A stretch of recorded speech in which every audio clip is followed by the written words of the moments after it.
Selamat sore bagi kita semua. Salam sejahtera dan bahagia kiranya memenuhi setiap kehidupan kita yang hadir pada saat ini. Puji Tuhan. Saya tidak lupa menyapa anak-anak Tuhan, umat Tuhan, bahkan hamba-hamba Tuhan yang sedang mengikuti pemberitaan firman Tuhan lewat live streaming, video internet, YouTube, Facebook, dimanapun Anda berada. Dan selanjutnya mari kita berdoa memohon dengan segala kerendahan hati supaya kiranya Tuhan membukakan firman-Nya bagi kita sore ini. Puji Tuhan.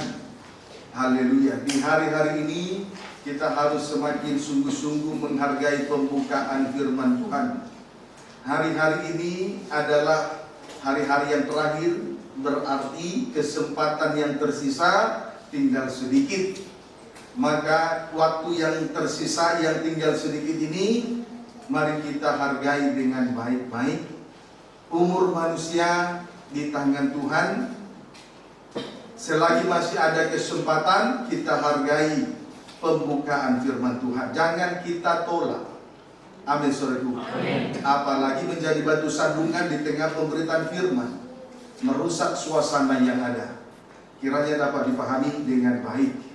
Mari kita berlaku bijaksana, semakin hari semakin dewasa, menyikapi apa yang Tuhan percayakan di hari-hari terakhir ini. Wahyu pasal 10 ayat yang ke-8. Mari segera kita perhatikan firman penggembalaan. Wahyu pasal 10 ayat 8.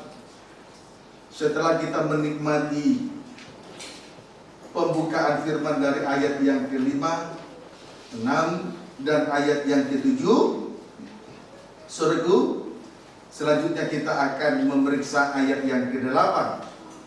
Puji Tuhan. Tetapi saya hanya sekedar mengingatkan saja pada ayat yang ke-5, saudaraku, malaikat yang berdiri di atas laut dan di atas bumi mengangkat tangan kanannya ke langit. Kemudian penekanan pada ayat yang ke-6, tidak akan ada penundaan lagi. Oleh sebab itu, pada ayat yang ke-7, karena tidak akan ada penundaan lagi, maka malaikat yang ke-7 meniup sangkakala yang ke-7, maka akan genaplah keputusan rahasia Allah, seperti yang telah diberitakan kepada hamba-hambanya, yaitu para nabi. Puji Tuhan. Jadi tidak akan pada ayat 6, tidak akan ada penundaan lagi. Oleh sebab itu, ayat yang ke-7, malaikat yang ke-7 meniup sangkakala yang ke-7, maka akan genaplah keputusan rahasia Allah. Keputusan rahasia Allah persis seperti Efesus pasal yang ke-5. Itu berbicara soal rahasia nikah. Puji Tuhan. Maka nanti perjalanan rohani kita akan berakhir dalam pesta nikah anak domba atau perjamuan kawin anak domba. Sesudah itu, malaikat yang ke-7, saudaraku tadi, meniup sangkakala yang ke-7. Dengan demikian genaplah rahasia, genaplah keputusan rahasia Allah. Puji Tuhan. Yaitu di mana Tuhan mengangkat tangan, tetapi pedang yang diasah, pedang yang tajam itu akan membalas orang-orang yang membenci kepada Dia. Amin, saudaraku. Jadi selagi Tuhan masih mengulurkan dua tangan, itu merupakan kesempatan, kemurahan yang luar biasa untuk kita gunakan sebaik mungkin. Jangan kita lekas patah semangat, kecewa dan putus asa oleh karena situasi kondisi yang sedang kita hadapi di hari-hari ini. Tetapi berpikirlah dan pandanglah jauh ke depan, saudaraku, di mana Tuhan sedang menyediakan keselamatan kekal abadi bagi kita sekalian, ya. Amin, saudaraku. Berpikir panjang, jangan berpikir pendek. Puji Tuhan. Biasanya orang yang berpikir pendek suka, saudaraku, mudah sekali dipengaruhi oleh hal-hal yang tak suci, mudah dipengaruhi oleh situasi kondisi yang ada di sekitarnya. Tapi orang yang berpikir panjang tidak mudah dipengaruhi oleh situasi situasi kondisi keadaan yang ada. Itulah sekarang yang kita alami, juga sedang saya terapkan di hari-hari ini. Tidak lagi menggunakan perasaan di dalam hal melayani pekerjaan Tuhan. Kiranya dapat dipahami dengan baik. Maka kesempatan ini, imam-imam yang sudah mendapat kesempatan untuk melayani Tuhan, manfaatkan dengan baik. Puji Tuhan, hari-hari ini kita semakin kompetitif. Puji Tuhan, haleluya. Puji Tuhan. Sekarang mari kita memperhatikan. Kita akan memeriksa ayat 8, Wahyu 10 ayat 8. Dan suara yang telah kudengar dari langit itu berkata pula kepadaku, katanya, pergilah, ambillah gulungan kitab yang terbuka di tangan malaikat yang berdiri di atas laut dan di atas bumi itu. Perhatikan kalimat pada ayat 8, pergilah, ambillah gulungan kitab yang terbuka di tangan malaikat yang berdiri di atas laut dan di atas bumi itu. Ini adalah suatu perintah yang harus dikerjakan oleh Rasul Yohanes.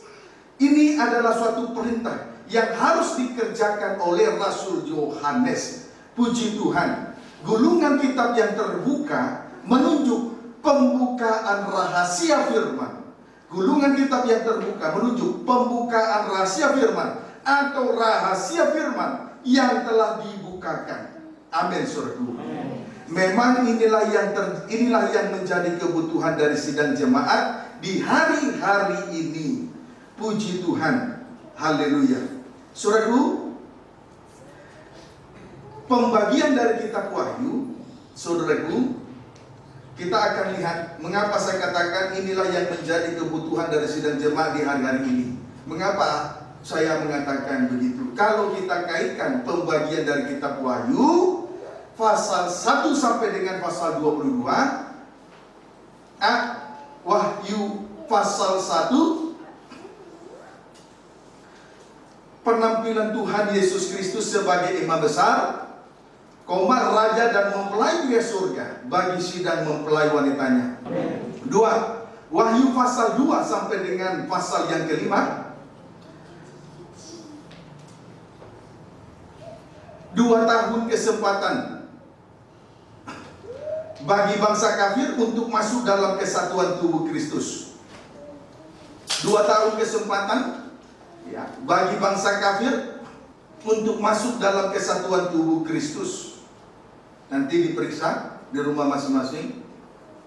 3 atau C, Wahyu pasal 6 sampai dengan pasal yang ke-7, penyucian terjadi bagi bangsa Israel untuk masuk dalam bilangan, yaitu inti dari mempelai. Untuk masuk dalam bilangan, yaitu inti dari mempelai. Disertai dengan hukuman dari ke-7 meterai, yaitu penghukuman dari Allah Roh Kudus. Disertai dengan penghukuman dari ke-7 meterai, itulah penghukuman dari Allah Roh El Kudus. Amin. D. Wahyu 8 pasal 8 sampai dengan pasal 12, itu merupakan masa kandungan 9 bulan. Gereja Tuhan mengandung selama 9 bulan. Sebagai mempelai wanita Tuhan berada dalam puncak kasih. Ya, sebagai mempelai wanita Tuhan berada di dalam puncak kasih. Sehingga gereja Tuhan atau mempelai wanita Tuhan mengandung selama 9 bulan. Itu merupakan hubungan kasih dengan Tuhan, hubungan intim antara gereja dengan Tuhan. Mempelai wanita dengan mempelai pria surga. Amin, saudaraku. Itu merupakan masa kandungan. Wahyu pasal 8 sampai dengan Wahyu pasal 12. Puji Tuhan, berarti mempelai wanita berada dalam puncak kasih, hubungan intim dengan Tuhan, lalu dinaungi oleh Tuhan Yesus sebagai mempelai pria surga. Lalu dinaungi oleh Tuhan Yesus sebagai mempelai pria surga. Sedangkan dunia dihantam oleh penghukuman dari 7 sangkakala. Itulah penghukuman dari Allah anak. Amin, saudaraku. Puji Tuhan. Sementara mempelai wanita mengandung sebagai puncak dari hubungan kasih dengan mempelai laki-laki surga, yang dinaungi oleh Tuhan Yesus sebagai mempelai laki-laki surga. Sementara dunia dihantam oleh penghukuman dari 7 sangkakala. itu merupakan penghukuman dari Allah anak. Amin. Puji Tuhan. Kemudian Wahyu pasal 13 sampai dengan Wahyu pasal 19, mempelai wanita mengungsi ke padang belantara. Wahyu 13 sampai dengan Wahyu 19, mempelai wanita mengungsi ke padang belantara, sedangkan dunia dalam aniaya antikris selama 3 tahun setengah. Lalu sesudah itu disertai dengan hukuman dari 7 cawan murka Allah Bapa. Disertai dengan 7 cawan murka, 7 bokor sebagai penghukuman dari Allah Bapa. Amin. Inilah, jadi orang yang tidak menghargai kasih akan mendapat penghukuman dari 7 cawan murka Allah Bapa. Kiranya dapat dipahami dengan baik. Amin, saudaraku. Barulah Wahyu pasal 20 sampai dengan Wahyu pasal 20 ayat 1 sampai dengan ayat 6 itu berbicara tentang kerajaan 1000 tahun damai di bumi. Wahyu 20 ayat 1 sampai dengan ayat 6 itu berbicara tentang kerajaan 1000 tahun damai di bumi. Itu yang ke-6 atau F. Yang ke-7 atau G, Wahyu pasal 21 sampai dengan Wahyu pasal 22. Langit yang baru dan bumi yang baru. Itu berbicara tentang kesempurnaan. Angka 7 itu angka sempurna. Langit yang baru dan bumi yang baru. Amin. Jadi saudaraku, kembali saya tandaskan, Wahyu 8 sampai dengan Wahyu 12 adalah masa kandungan 9 bulan yang dialami oleh gereja Tuhan sebagai mempelai wanita, berada dalam puncak kasih, dinaungi oleh Tuhan Yesus sebagai mempelai pria surga. Sementara dunia dihantam oleh penghukuman dari 7 sangkakala. Itulah penghukuman dari Allah anak. Amin, saudaraku. Puji Tuhan. Jadi sekarang ini adalah masa-masa saudaraku mengandung di bumi dengan benih ilahi. Jadi sekarang ini adalah masa-masa gereja mengandung dengan benih ilahi, yaitu firman Allah yang rahasianya dibukakan. Puji Tuhan, haleluya. Jadi sekarang ini saudaraku adalah masa-masa di mana gereja Tuhan harus mengandung dari benih ilahi, harus berada dalam puncak kasih hubungan intim dengan Tuhan. Haleluya. Mengandung benih ilahi yaitu firman Allah yang rahasianya dibukakan. Itulah juga yang harus dikerjakan oleh Rasul Yohanes dalam kesempatan penglihatan di Pulau Patmos. Amin, saudaraku. Di situ ada suatu perintah kepada Rasul Yohanes, pergilah, ambillah gulungan kitab yang terbuka di tangan malaikat itu. Inilah yang harus dikerjakan oleh Rasul Yohanes. Ini juga yang harus dikerjakan oleh gereja hujan akhir. Harus berada pada masa puncak kasih hubungan intim, supaya nanti mengandung dari benih ilahi, yaitu firman Allah yang rahasianya dibukakan.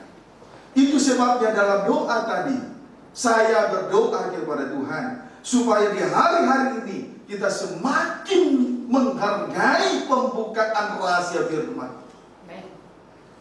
Semakin hubungan kita berada dalam hubungan puncak kasih, semakin kita merasakan betapa kita sedang mengandung benih ilahi, yaitu firman Allah yang rahasianya dibukakan. Haleluya. Puji Tuhan.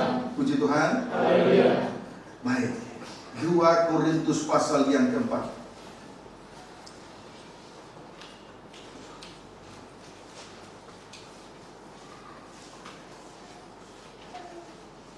Tidak usah dicatat, tidak diketik, sekedar saja. Jadi yang bersungguh-sungguh nanti akan tergilas. Yang terpaksa melayani nanti akan tergilas. Hati-hati ya, ambil saudaraku.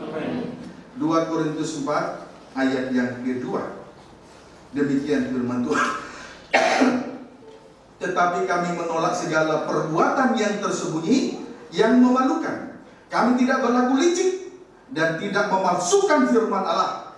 Sebaliknya kami menyatakan kebenaran, dan dengan demikian kami menyerahkan diri kami untuk dipertimbangkan oleh semua orang di hadapan Allah.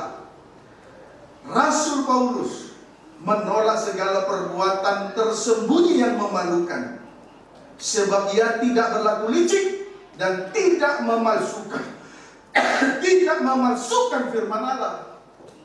Ia tidak memalsukan firman Allah. Sekali lagi, Rasul Paulus menolak segala perbuatan tersembunyi yang memalukan, sebab ia tidak berlaku licik dan tidak memalsukan firman Allah. Amin.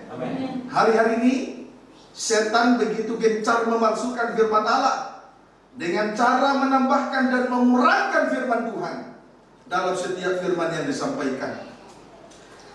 Menambahkan artinya menyampaikan 1-2 ayat saja, lalu ditambahkan cerita-cerita isapan jempol, ya, sepertinya kesaksian, tetapi sebetulnya sedang memamerkan, sedang bermegah dengan hidupnya.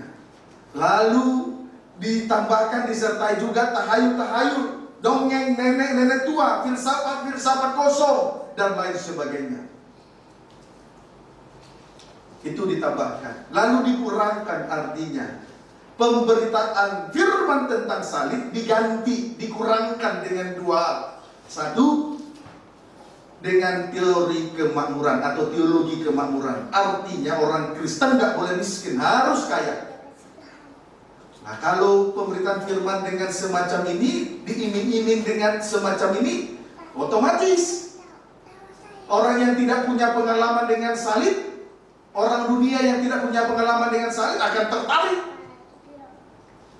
Tapi kalau kehidupan anak Tuhan yang sudah punya pengalaman dengan salib, dia akan berlaku bijaksana, akan menganggap bodoh berita iming-iming semacam itu. Amin. Lalu pemberitaan firman tentang salib diganti dengan tanda-tanda heran ataupun mujizat-mujizat.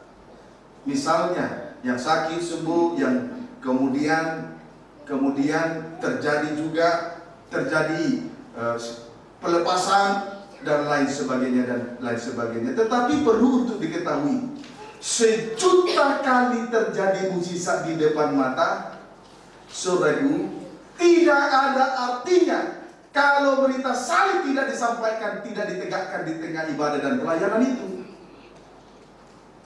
Berkat-berkat, termasuk demon-demon untuk mengadakan mukjizat di tengah ibadah dan pelayanan, tidak bisa mengubahkan hidup seseorang. Yang mengubahkan kehidupan seseorang adalah pemberitaan firman tentang salib. Itu sebabnya Yesus datang ke dunia ini, dia kaya rela menjadi miskin supaya kita menjadi kaya dalam segala perkara. Amin. Puji Tuhan. Ayat 3 dan 4. 2 Korintus 4 ayat 3 dan 4. Jika Injil yang kami beritakan masih tertutup juga, maka ia tertutup untuk mereka yang akan binasa, yaitu orang-orang yang tidak percaya, yang pikirannya telah dibutakan oleh ilah zaman ini, sehingga mereka tidak melihat cahaya Injil tentang kemuliaan Kristus yang adalah gambaran Allah. Jika Injil yang diberitakan masih tertutup juga, saudaraku, maka ia tertutup atau tidak terbuka rahasia firman untuk mereka yang akan binasa. Jadi Injil yang tertutup atau yang tidak terbuka rahasia firman itu hanya berlaku kepada mereka yang ditentukan untuk binasa. Amin. Haleluya. Pertanyaannya, Injil yang tertutup berlaku kepada siapa?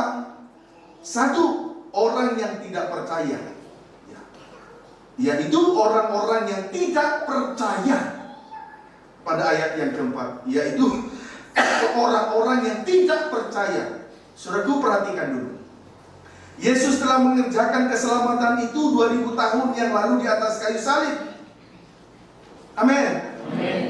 Tetapi bagi orang-orang yang tidak percaya, mereka lebih peduli dan percaya terhadap yang lain. Mungkin hartanya, uangnya, kekayaannya, serta kedudukan yang tinggi dan lain sebagainya. Mereka tidak peduli dengan pekerjaan keselamatan yang dikerjakan oleh Yesus 2000 tahun yang lalu. Mereka tidak butuh pembukaan Rasul firman.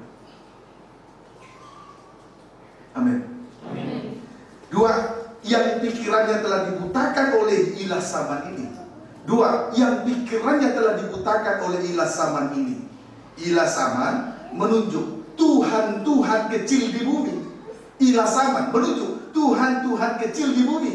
Bisa saja, saudaraku, itu bisa saja kemajuan-kemajuan zaman ini, di mana teknologi yang semakin canggih dan mutakhir itu bisa saja menjadi ilah zaman, Tuhan-Tuhan kecil di bumi.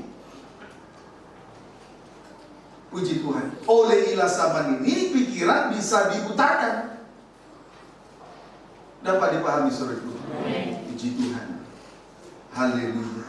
Nah, akibatnya boleh saya baca dulu ya, ayat 4. Yaitu orang-orang yang tidak percaya, satu, yang pikirannya telah dibutakan oleh ilah zaman. Dua, sehingga mereka tidak melihat cahaya Injil tentang kemuliaan Kristus yang adalah gambaran Allah. Akibatnya, oleh karena dua perkara ini tadi, mereka tidak melihat cahaya Injil tentang kemuliaan Kristus. Itulah rahasia firman yang dibukakan.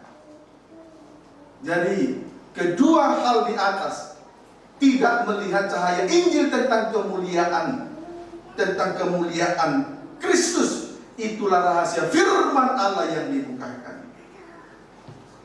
Amin. Puji Tuhan. Kita lihat persamaannya pada 2 Korintus 3 ayat 14. Pada 2 Korintus 3 ayat 14. Tetapi pikiran mereka telah menjadi tumpul, sebab sampai pada hari ini selubung itu masih tetap menyelubungi mereka. Jika mereka membaca perjanjian lama itu tanpa disingkapkan rahasianya, karena hanya Kristus saja yang dapat menyingkapkan.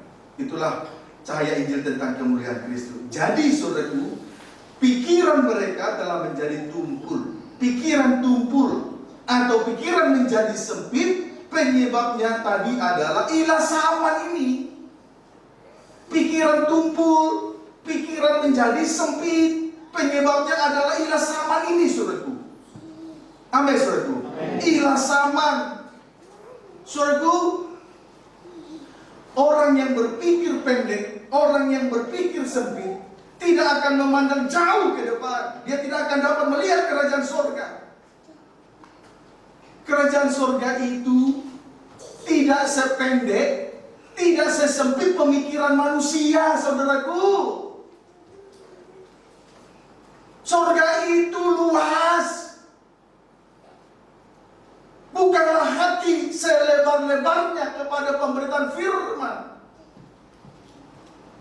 Jangan berpikir sempit, jangan pikiran tumpul. Karena kerajaan surga itu luas, tidak sesempit pemikiran manusia. Tidak sesederhana pemikiran manusia, tidak sependek pikiran manusia yang bodoh. Luas. Kiranya dapat dipahami dengan baik. Amin, saudara. Amin. Puji Tuhan. Akibat pikiran tumpul, selubung itu masih tetap menyelubungi mereka.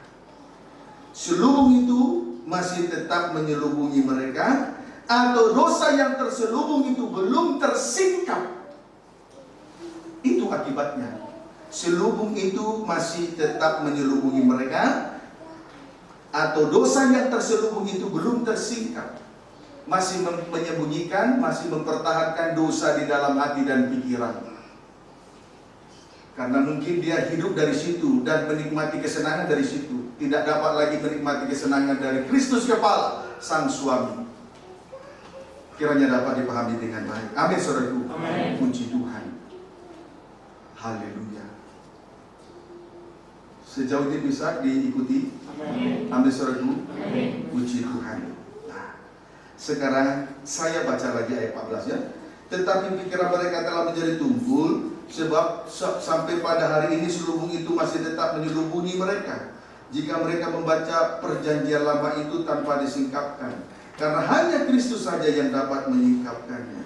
Jadi karena mereka tidak melihat cahaya Injil tentang kemuliaan Kristus, saudaraku, karena mereka tidak melihat cahaya Injil tentang kemuliaan Kristus, maka selubung itu tetap menyelubungi hati mereka. Dosa belum terbongkar dengan tuntas. Mengapa? Karena pikiran mereka tumpul, pikiran mereka sempit, cara berpikir mereka pendek. Mereka tidak lagi melihat cahaya Injil tentang kemuliaan Kristus. Amin, saudaraku. Pendeknya, hanya Kristus saja yang dapat menyingkapkannya. Itulah yang disebut cahaya Injil tentang kemuliaan Kristus. Pendeknya, hanya Tuhan yang dapat membukakan rahasia firman. Sebab itu yang itulah yang disebut dengan cahaya Injil tentang kemuliaan Kristus. Amin, saudaraku. Puji Tuhan. Haleluya. Maka kalau kita menyadari bahwa hanya Kristus saja yang dapat membukakan rahasia firman, maka sudah selayaknya kita menghargai korban Kristus, menghargai kemurahan Tuhan, menghargai kesempatan yang masih dipercayakan oleh Tuhan, menghargai firman yang disampaikan. Karena hanya Kristus yang dapat menyingkapkannya. Jadi firman yang tersingkap itu, itulah yang disebut cahaya Injil tentang kemuliaan Kristus. Jadi kalau Kristus saja yang dapat menyingkapkannya, sekali lagi saya tegaskan, mari kita menghargai korban Kristus, menghargai kemurahan Tuhan, menghargai kesempatan yang masih ada, menghargai pemberitaan firman yang rahasianya dibukakan. Kalau menghargai pembuka rahasia firman, pasti orang semacam ini tidak akan mengulangi dosa yang sama. Itu praktik menghargai pembuka rahasia firman. Tidak kembali kepada tabiat lama, tidak mempertahankan sifat manusiawi.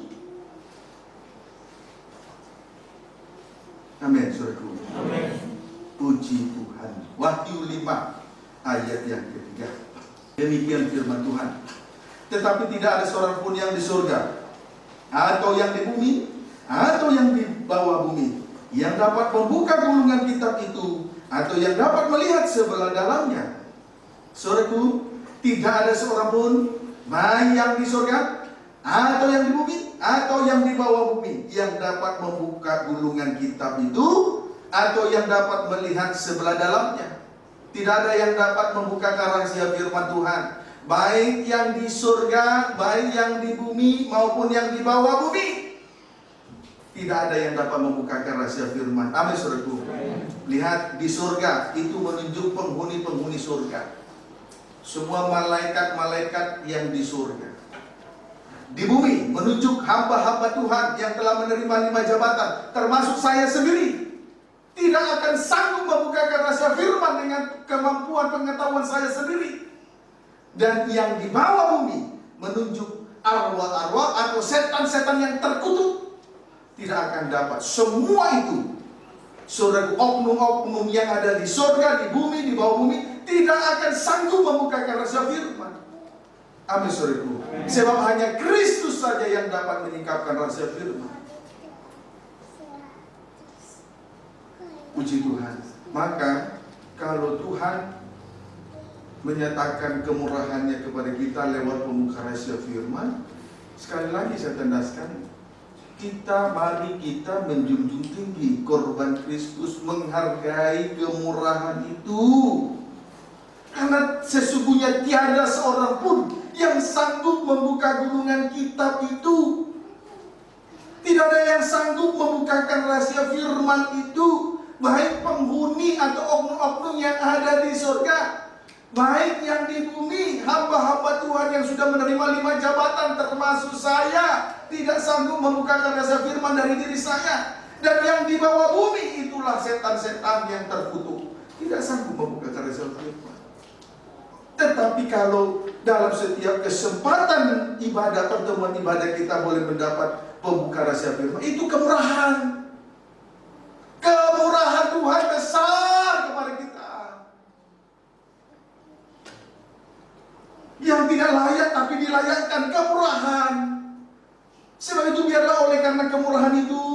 kita didorong untuk melakukan pekerjaan yang lebih besar lagi. Jangan bermain-main.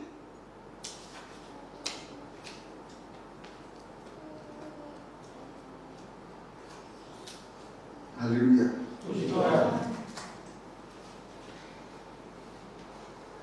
Yang melayani sungguh-sungguh layani Tuhan. Kesempatan masih ada. Jangan bermain-main dengan kebodohan lagi. Jangan pertahankan sifat manusia. Tidak baik. Lihat resiko yang dialami oleh manusia kalau tidak terjadi pembukaan rahasia firman.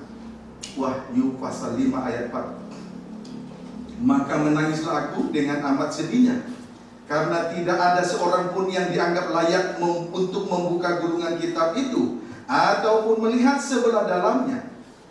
Saudaraku, kalau tidak terjadi pembukaan rahasia firman, maka tentu segala yang terselubung itu tidak tersingkap. Dosa tidak mungkin tersingkap.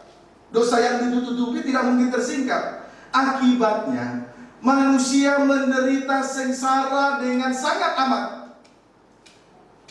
Dan penderitaan itu akan menimbulkan tangisan. Itu sebabnya seperti Rasul Yohanes menangis sejadi-jadinya, karena tidak ada yang dianggap layak untuk membuka gulungan kitab itu. Amin, saudara. Amin. Jadi dosa yang terselubung, dosa yang belum tersingkap, dosa yang belum dibongkar dengan tuntas, itu yang membuat manusia menderita sangat dan menimbulkan tangisan. Air mata tidak bisa dibendung. Hari-hari menangis, hari-hari menangis. Puji Tuhan. Amin, saudaraku. Tidak ada orang yang menderita tidak menangis. Tapi kalau orang sudah tidak lagi punya hati nurani, dia ketawa dengan penderitaannya. Nah, itu orang gila, tidak sadar. Amin, saudaraku. Puji Tuhan. Ayat yang kelima, Wahyu pasal 5 ayat 5.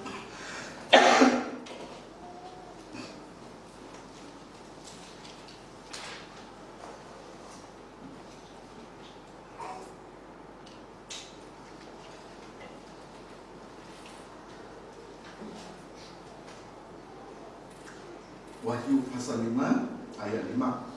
Demikian firman Tuhan. Lalu berkatalah seorang dari tua-tua itu kepadaku, jangan engkau menangis. Sesungguhnya singa dari suku Yehuda, yaitu tunas Daud, telah menang, sehingga ia dapat membuka gulungan kitab itu dan membuka ketujuh meterainya. Singa dari suku Yehuda telah menang, yaitu tunas Daud telah menang, sehingga dia dapat membuka gulungan kitab itu dan membuka ketujuh meterainya. Dengan lain kata, terjadi pembukaan rahasia firman, atau rahasia firman telah dibukakan. Yang sanggup membukakan rahasia firman adalah singa dari suku Yehuda, yaitu tunas Daud. Tidak ada yang lain. Amin. Puji Tuhan. Haleluya. Nah, Mazmur 119 ayat 130. Sejenak kita memeriksa Mazmur 119 ayat 130. Demikian firman Tuhan. Bila tersingkap firman-firman-Mu, memberi terang, memberi pengertian kepada orang-orang bodoh. Kuasa dari pembukaan rahasia firman. 1. Memberi terang. Berarti manusia tidak tinggal di dalam kegelapan dosa. Dengan lain kata, tidak lagi menyembunyikan dosanya, tidak lagi mempertahankan, tidak lagi menikmati dosa yang tersembunyi itu. Amin, saudaraku. Puji Tuhan. 2. Memberi pengertian kepada orang-orang bodoh. 2. Memberi pengertian kepada orang-orang bodoh, sehingga orang-orang bodoh tidak tidak lagi melakukan perbuatan-perbuatan yang bodoh. Kalau kita sudah memperoleh pengertian yang benar tentang anak Allah, maka otomatis kita tidak lagi melakukan perbuatan-perbuatan yang bodoh, yang menyakiti, yang memilukan hati Tuhan. Kalau kita memperoleh pengetahuan yang benar tentang anak Allah, kita akan berlaku bijaksana. Puji Tuhan. Dengan rela hati kita senantiasa memikul salib. Kalau kita sudah memperoleh pengetahuan yang benar tentang anak Allah, dengan rela hati, bukan dengan terpaksa beribadah, melayani, memikul salib di tengah-tengah ibadah itu sendiri. Amin. Puji Tuhan. Nah, 1 Korintus 15 ayat 24.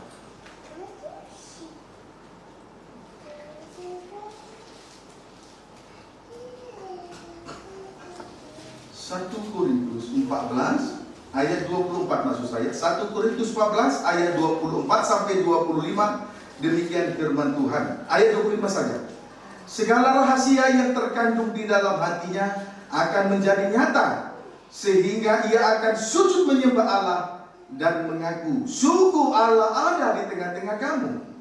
Saudaraku, kuasa dari pembukaan rahasia firman ialah segala rahasia yang terkandung di dalam hati akan tersingkap, atau dosa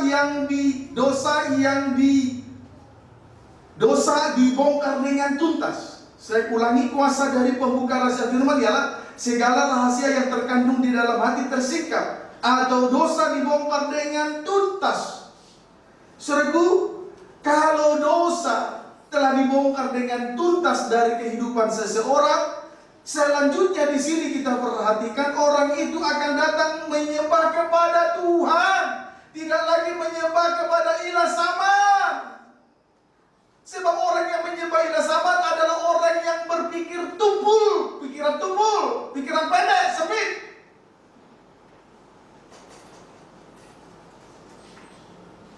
Kalau hari ini kita boleh mengusahakan ibadah raya minggu, saudaraku, itu karena Tuhan, saudaraku, telah menyatakan pembukaan rahasia firman bagi kita sekalian.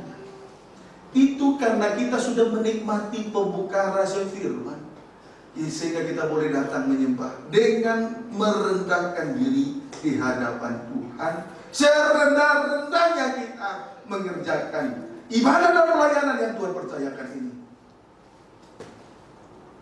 Bukan lagi dengan kesombongan, bukan lagi dengan ambisi, bukan lagi karena keinginan manusiawi daging, bukan lagi untuk bermegah. Itu loh saudara. Kalau Tuhan menyingkapkan rahasia firman, dengan lain kata dosa dibongkar dengan tuntas dari kehidupan seseorang, maka ia akan datang sujud menyembah kepada Tuhan. Demikian juga kalau hari ini kita merendahkan diri di kaki salib, serendah-rendahnya melayani pekerjaan Tuhan, itu karena kita sudah menikmati pembukaan rahasia firman.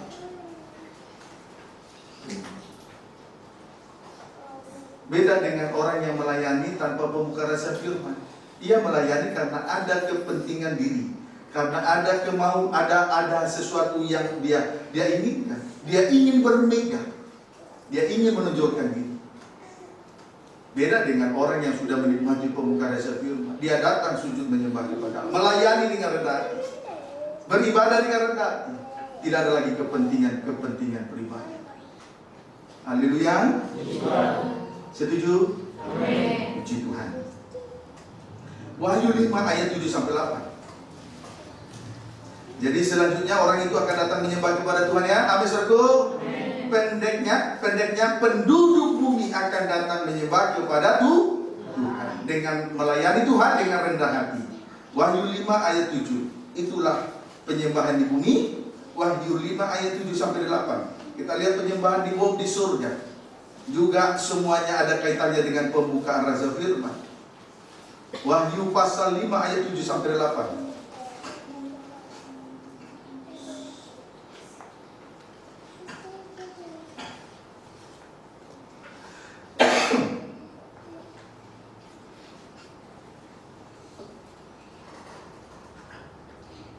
Maaf ya, terganggu dengan batu ya. Mohon maaf ya. Mungkin juga para pemirsa.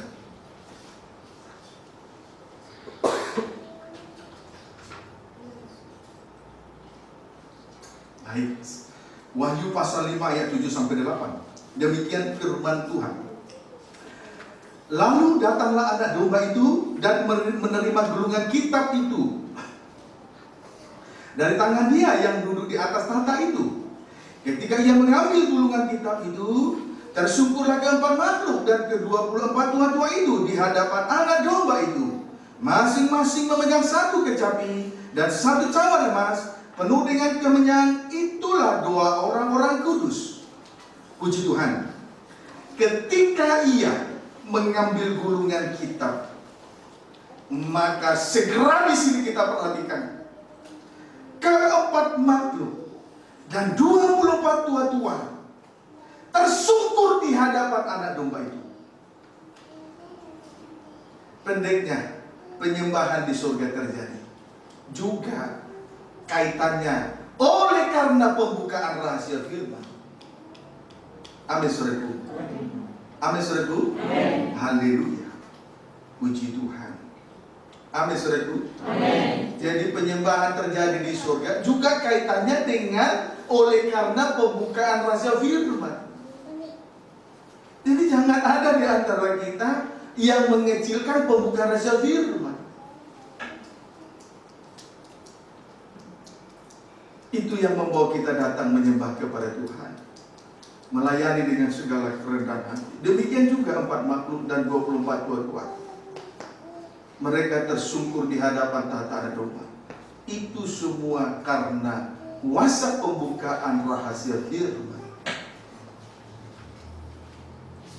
Puji Tuhan. Haleluya. Maka di hari-hari ini, apa yang sudah diperintahkan oleh Tuhan kepada Rasul Yohanes, itu juga yang harus kita kerjakan. Maka jangan pernah berhenti untuk mendoakan supaya pembukaan rahasia firman selalu terjadi dalam setiap pertemuan-pertemuan ibadah kita. Amin. Amin.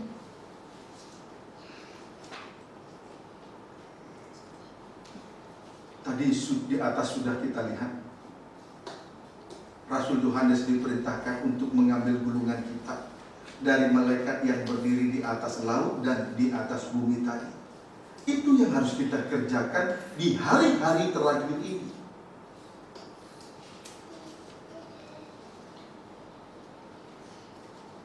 Yesus Kristus, anak domba Allah yang telah disembelih, Ia telah membukakan rahasia firman, dan Tuhan sudah menyatakan kemurahan itu kepada kita.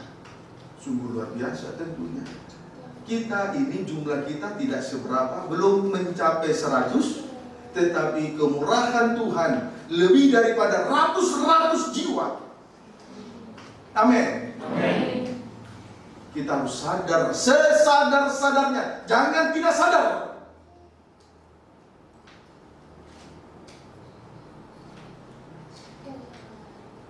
Puji Tuhan. Nah, sekarang kita kembali membaca Wahyu 5 ayat 8 sampai 9. Ketika ia mengambil gulungan kitab itu, tersungkurlah keempat makhluk dan ke-24 tua-tua itu di hadapan anak domba itu. Masing-masing memegang satu kecapi dan satu cawan emas penuh dengan kemenyan. Itulah doa orang-orang kudus. Ayat 9. Dan mereka menyanyikan suatu nyanyian baru, katanya, Engkau layak menerima gulungan kitab itu dan membuka meterai-meterainya, karena engkau telah disembelih, dan dengan darahmu engkau telah membeli mereka bagi Allah dari tiap-tiap suku dan bahasa dan kaum dan bangsa. Puji Tuhan. Kalau kita datang menyembah dalam tanda kesucian, kalau kita datang menyembah dalam tanda kesucian, di situ akan terjadi nyanyian baru, logat ganjil, yaitu kata-kata yang tak terkatakan, yang tidak boleh diucapkan oleh siapapun. Ini loh suatu keuntungan besar yang selanjutnya kita alami. Kalau kita datang menyembah dalam tanda kesucian seperti 4 makhluk dan 24 tua-tua itu, di situ terjadi nyanyian baru atau logat ganjil, yaitu suatu kata-kata yang tak terkatakan, yang tidak boleh diucapkan oleh siapapun. Jadi logat ganjil, bahasa roh, bahasa lidah itu hasil dari hubungan intim. Nyanyian baru itu hasil dari hubungan intim. Hubungan berarti hubungan intim dengan tubuh, dengan kepala. Gereja Tuhan sebagai mempelai wanitanya, dengan Kristus sebagai kepala, sebagai mempelai pria, berdasarkan kasih. Hasil dari hubungan inilah menghasilkan nyanyian baru, logat ganjil, bahasa lidah, bahasa roh. Suatu kata-kata yang tak terkatakan, yang tidak boleh diucapkan oleh siapapun. Sebab itu siapapun kita, mari kita masing-masing menghormati nikah, hubungan intim dengan Tuhan. Jangan bermain-main lagi. Berlaku bijaksana, dewasa secara rohani. Jangan berpikir tumpul. Kerajaan surga yang luas, tidak sesempit pemikiran kita.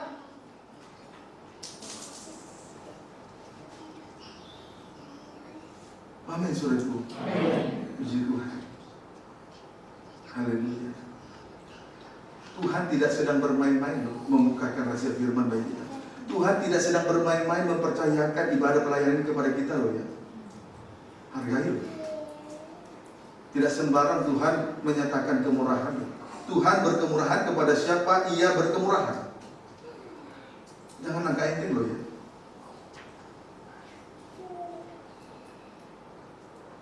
Itu sebabnya tadi, kalau saudara tidak maju, saya maju. Tapi hati-hati, saudara dilipas oleh zaman ini nanti. Ketinggalan kalau tidak sungguh-sungguh. Amin, saudaraku. Puji Tuhan. Haleluya. Nah, jadi kita harus bersyukur kepada Tuhan karena Tuhan baik. Kasih setianya kekal sampai selama-lamanya. Puji Tuhan. Maka dari pembagian kitab Wahyu ini sudah sangat jelas bahwa yang harus kita kerjakan saat ini adalah saudaraku menghargai pembukaan rahasia firman, menerima gulungan kitab dari malaikat yang kuat itu, yang berdiri di atas laut dan di atas bumi, menghargai pembukaan rahasia firman. Pada saat kapan kita bisa menghargai pembukaan rahasia firman? Saat kita melangsungkan hubungan intim, menghargai menghargai, menghormati nikah kita dengan Tuhan, hubungan intim kita dengan Tuhan. Kalau kita betul-betul menghormati nikah, hubungan kita dengan Tuhan, maka di situ kita akan mengerjakan apa yang Tuhan mau, yaitu menghargai pembukaan rahasia firman. Amin, saudara. Puji Tuhan. Orang yang tidak dapat menghormati nikahnya, hubungan intimnya dengan Tuhan, orang semacam ini tidak akan pernah menghargai pembukaan rahasia firman. Cahaya Injil tentang rahasia firman yang berkuasa menyingkapkan segala rahasia yang terkandung dalam hati. Tetapi saat ini kita sedang diajar. Di hari-hari ini kita diajar oleh Tuhan untuk lebih lagi menghargai pembukaan rahasia firman. Semakin dewasa bersikap dewasa, semakin bijaksana dalam hal bersikap. Tidak lagi dengan sikap yang murahan, arogansi. Puji Tuhan. Amin, saudaraku. Kita berdoa supaya Tuhan terus bukakan rahasia firman-Nya, supaya kita bisa, setelah kita mengerjakan apa yang diperintahkan Tuhan, seperti apa yang diperintahkan oleh Tuhan kepada Rasul Yohanes, nanti pada ayat 9 sampai 10 di situ akan suatu terjadi, suatu reaksi ketika dia mengambil gulungan kitab itu. Sebab itu kita berdoa. Amin, saudaraku. Kita berdoa supaya Tuhan terus bukakan rahasia firman-Nya, sehingga kita boleh mengalami penyucian demi penyucian. Penyucian yang satu terjadi, Tuhan bawa kita kembali kepada penyucian yang lain. Seterusnya sampai kita sempurna, kembali kepada wujud semula. Mari, ayat-ayat terakhir 2 Korintus pasal yang ketiga.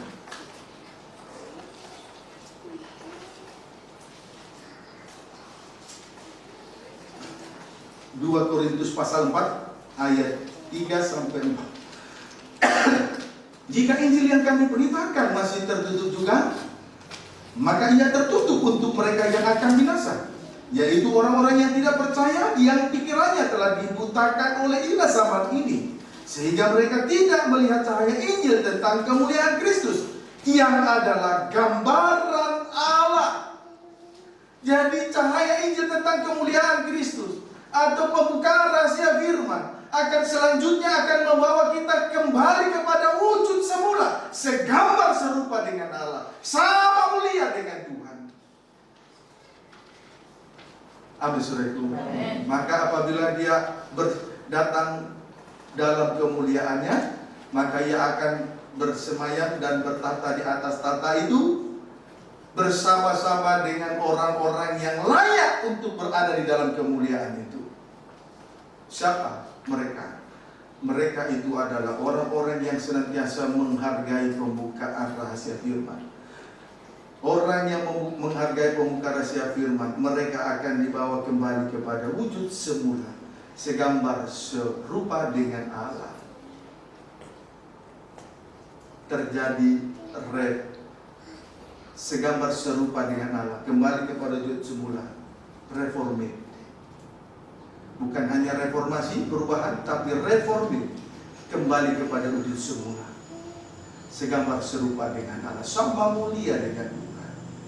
Kalau kita perhatikan kitab Kejadian pasal yang pertama, ketika Allah membentuk manusia itu dari segumpal tanah manusia itu dibentuk oleh 2 tangan Tuhan. Mulai dari kepala sampai ujung kaki, semua dibentuk segambar serupa dengan Allah. Selanjutnya dihembuskan nafas hidung ke lubang hidung, lalu manusia itu hidup. Hidup itu adalah terang, dan terang itu berkuasa terhadap kegelapan. Kegelapan tidak berkuasa terhadap terang. Amin.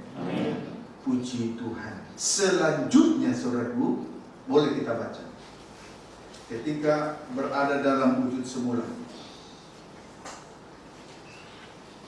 Kejadian pasal 1 ayat yang 20 sampai 28. Berfirmanlah Allah, baiklah kita menjadikan manusia menurut gambar dan rupa kita, supaya mereka berkuasa atas ikan-ikan di laut dan burung-burung di udara, dan atas ternak dan atas seluruh bumi, dan atas segala binatang melata yang melayap di bumi. Ayat 27, maka Allah menciptakan manusia itu menurut gambarnya, menurut gambar Allah diciptakannya dia, laki-laki dan perempuan diciptakannya mereka. Ayat 28, Allah memberkati mereka, lalu Allah berfirman kepada mereka, beranak cuculah dan bertambah banyak, penuhilah bumi dan taklukkanlah itu, berkuasalah atas ikan-ikan di laut dan burung-burung di udara, dan atas segala binatang yang merayap di bumi.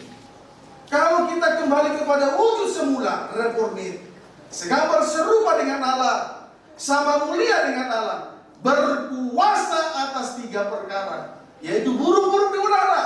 Itu gambaran dari roh-roh jahat di udara dengan segala tipu dayanya. Kemudian ikan-ikan di laut, itu gambaran daripada antikris. Roh dari antikris adalah roh jual beli, cinta kepada mamon, cinta uang, tapi tidak cinta kepada Tuhan.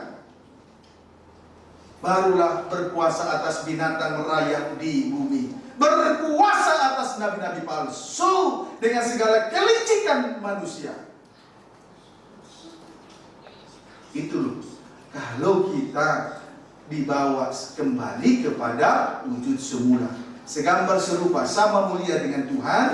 Kemuliaan Tuhan itu menaklukkan segala sesuatu, baik burung di udara, itulah roh jahat di udara dengan segala tipu daya, baik dengan ikan-ikan di laut, itulah antikris. Roh antikris, roh jual beli, cinta uang, cinta mamon, tidak cinta Tuhan. Barulah binatang yang merayap di bumi. Itu gambaran dari nabi palsu, berkuasa atas nabi-nabi palsu dengan segala kelicikan manusia. Haleluya, puji Tuhan. Kalau manusia itu penuh dengan kemuliaan, dia berkuasa. Dia berkuasa atas Tritunggal dari setan, naga, antikris, dan nabi palsu. Maka jangan pernah sia-siakan firman pengajaran mempelai dalam terangnya tabernakel, firman pengajaran yang rahasianya dibukakan dalam terangnya Roh El Kudus. Karena terjadinya pembuka rahasia firman oleh karena ilham Roh Kudus, ayat 1 menerangkan ayat yang lain. Jangan lagi mau dibodoh-bodohi dengan ajaran setan. Tidak akan membawa kita kembali kepada wujud semula. Kalau kita kembali kepada wujud semula, saya tidak bosan mengatakannya, ia penuh dengan kemuliaan, dan kemuliaan itu menaklukkan segala sesuatu yang ada. Naga, antikris, dan nabi palsu. Puji Tuhan. Saya tidak menyesal untuk berpegang teguh kepada pengajaran mempelai dalam terangnya tabernakel. Tidak menyesal. Justru saya di hari-hari ini semakin terharu oleh kemurahan Tuhan. Begitu luar biasa dilimpahkan di tengah-tengah ibadah pelayan dalam penggembalaan kebetulan secara cerutu. Kita bersyukur di situ. Hargai ibadah pelayanan. Kalau kita datang menyembah Tuhan dalam kesucian, dalam tanda kesucian, ada nyanyian baru. Ada hubungan intim menghasilkan nyanyian baru. Tuhan Yesus berkati kita semua.